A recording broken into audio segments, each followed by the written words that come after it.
This is Luke chapter 16, verse 19. There was a certain rich man which was clothed in purple and fine linen and fared sumptuously every day. And there was a certain beggar named Lazarus which was laid at his gate full of sores, and desiring to be fed with the crumbs which fell from the rich man's table. Moreover, the dogs came and licked the sores.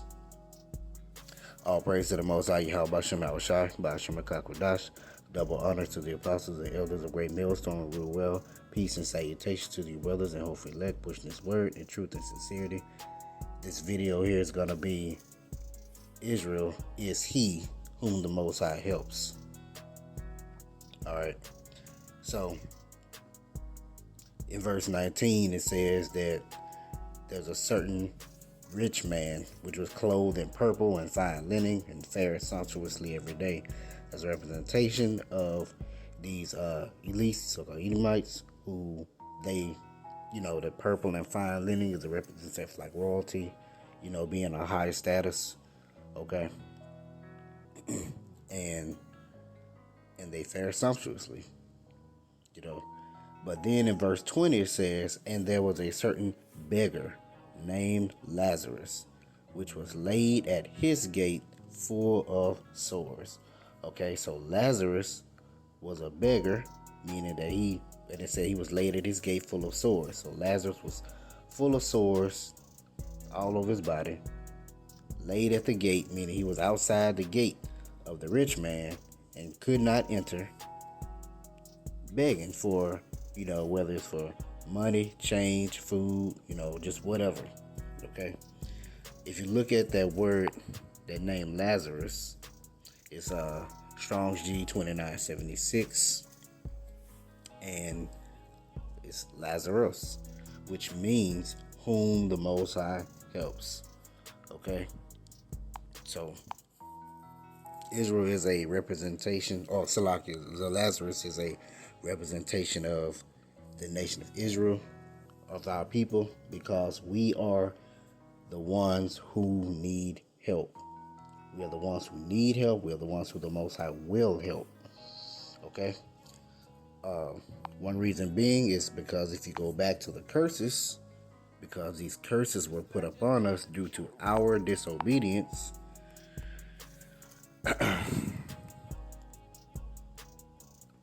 this is Deuteronomy 28, chapter 40, chapter 28, starting at verse 43. It says, the stranger that is within thee shall get up above thee very high, and thou shalt come down very low. And the strange nations, a matter of fact, all the other nations on the earth are up above us. And we are very low. We are under or beneath all the other nations. Okay? Verse 44, he shall lend to thee, and thou shalt not lend to him. We are always the ones borrowing, but can never lend out. You see that? He shall be the head, and thou shalt be the tail. We get the ass end of every aspect in this society, in this kingdom. From the food that they put in our people neighborhoods, from from the educational system, from the jobs, every aspect, we are always the tail. We are always the ass. You see that? Okay.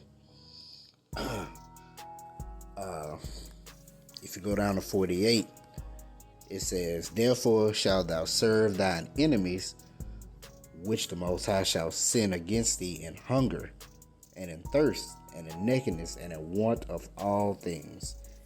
And he shall put a yoke of iron upon thy neck until he have destroyed thee.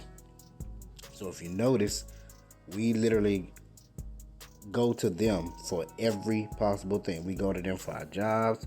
We go to them for food. We go to them for clothing. We go to them for water. We go to them for shelter.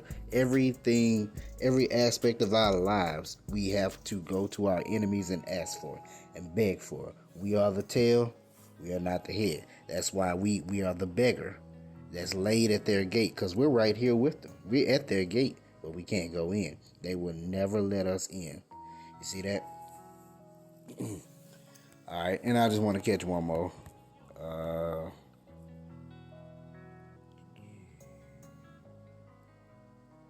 here you go.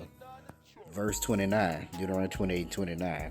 And thou shalt grope at noonday as the blind groweth in darkness, and thou shalt not prosper in thy ways. And thou shalt be only oppressed and spoiled evermore, and no man shall save thee. So, no matter what we do, we'll never prosper. That's why, if you notice, even when you take deals with these, you still get the tail. You're still the tail of every deal that you get.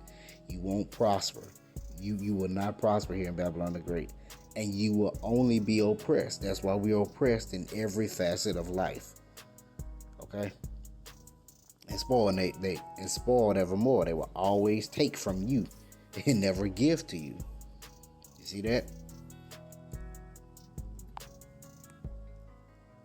Let's see. We go back to Luke. So if you go back to Luke, where it says, and desiring to be fed, verse 21, and desiring to be fed with the crumbs which fell from the rich man's table. That's all our people be asking for. We are our people literally asking our enemy to treat us equal.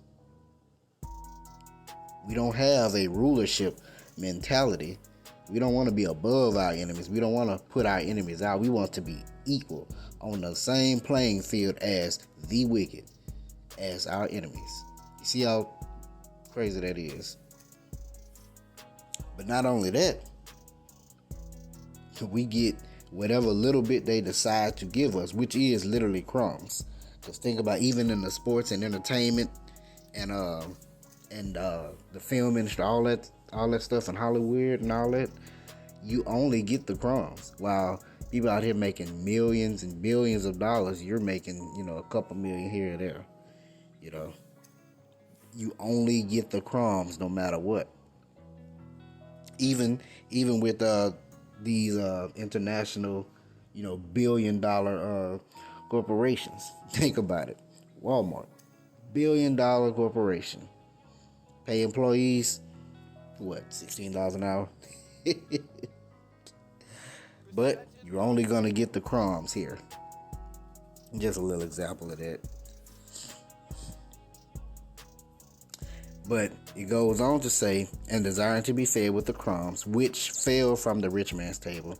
Moreover, the dogs came and licked his sores. Now, we have these sores because we're not whole, we're not healed. We're not whole, we need to be healed. And all these other nations, they come set up shop in our neighborhoods and feed off of us.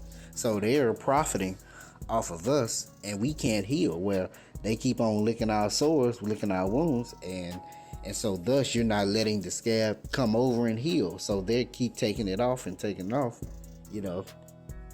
by they keep taking from us. So they're profiting off of us too.